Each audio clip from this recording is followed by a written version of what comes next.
Okay guys, welcome back to another video. On this one, we're focusing on number patterns and functions and relationships. Okay, let's get into it.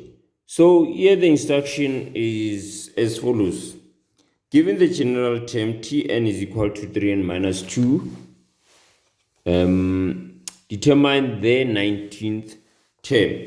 Okay, so we are given this general term and we have to find the 19th term.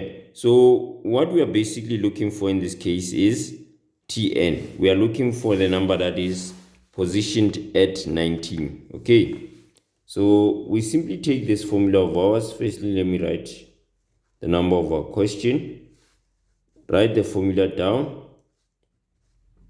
Tn is equal to 3n minus 2.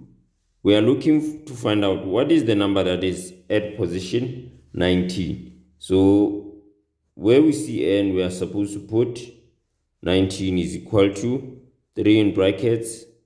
Where we see n again, we put 19. Then, so we proceed in a manner of multiplying firstly this number with this one. We say 3 multiplied by 19 and we get 57. 57 minus 2. Then what is 57 minus 2? The answer is 55. And that's how you solve the first problem. Let's look at the second one. The second one says determine term n whose value Tn is equal to 180. So this one is quite obvious. Again, we're going to write down our formula. Tn is equal to 3n minus 2. And here they are saying to us we have to find n when Tn is equal to 118. So where we see Tn, we put 118 is equal to 3n minus 2. And then from here, guys, you know that you use inverse operation. But what this means is that we are actually solving for n. And if I'm solving for n, it means I want everything else that does not have n to be on the other side. Okay. Normally, guys, we prefer this one to be on the left, right? So I'm going to say 3n minus 2 is equal to 118. Still the same thing. So because I'm solving for n, I want everything that does not have n to actually be on the right. So I'm taking this negative 2 to the right hand side, meaning that I will remain with 3n is equal to 118 plus 2, because we know when you take this negative to the right, it changes to a positive 2. Okay. Then we have 3n is equal to, what is 118 plus 2? The answer is going to be 120, right? And then from there, we are looking for n, so we have to get rid of this number that is next to n, that is 3. So we divide him by 3 on both sides, right? And when we divide by 3 on both sides, what are we supposed to get? We're supposed to get these ones cancelling. Then we remain with n. Then on this side, we are going to say what is 120 divided by 3, and our answer is going to be 40. So the value of n is equal to 40. And that's how you solve this question. Quite straightforward, isn't it? Okay, now we are on 6.2. And this is a question that has to do with functions and relationships. It says to us, consider the following flow diagram. Here is our flow diagram. And they are saying what is the output value when the input value is 7. What is the output value when the input value is 7? So the way in which you're going to answer this, guys, is to put the 7 here. We know that the input value is 7. So I'm putting it there, and I want to find out what is my output.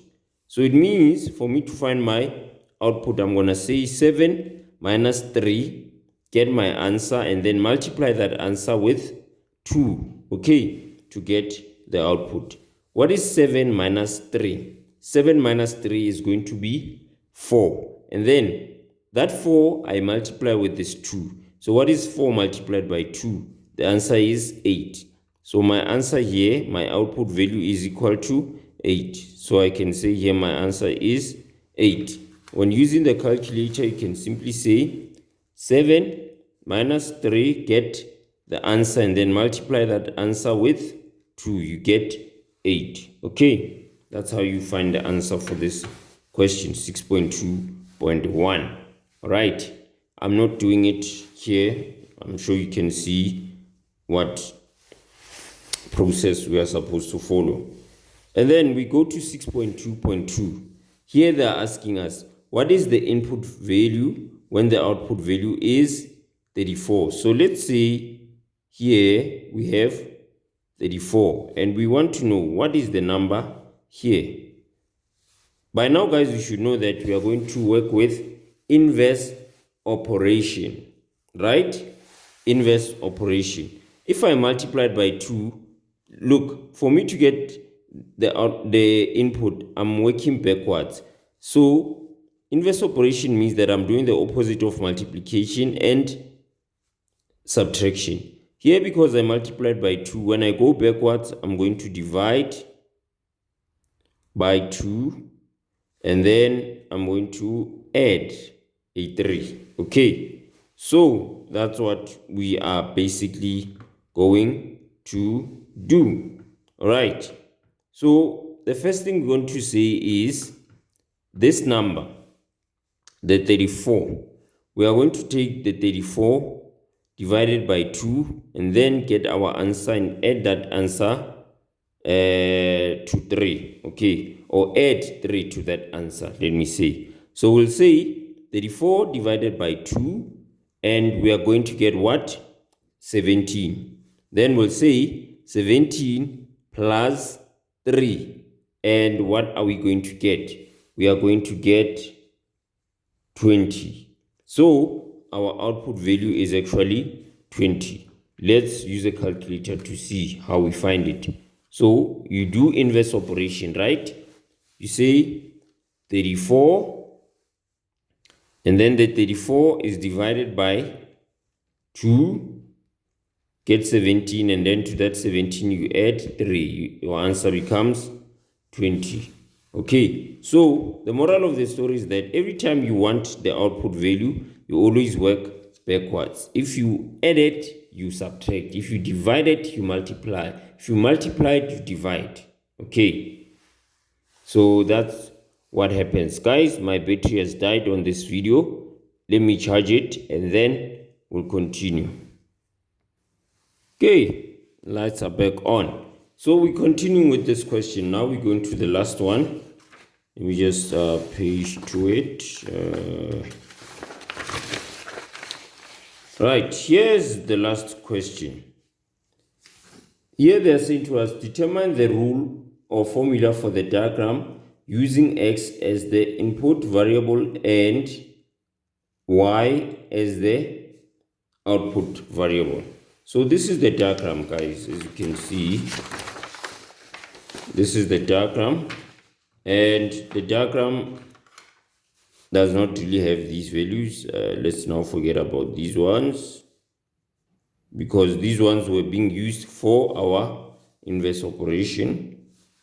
So what we have here, guys, is that x is being subtracted, or rather negative 3 is being subtracted from all the x values, and then all of the answers we get are multiplied by 2. So you can write this rule, which is 6.2.3. the rule will be y is equal to, you can say, x minus 3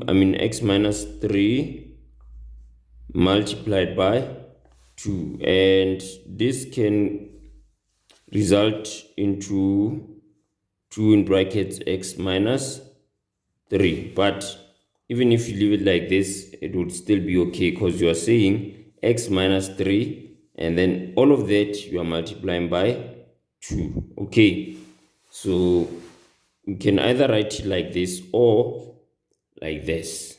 Right, that concludes this video. We'll see each other on the next one. Bye bye.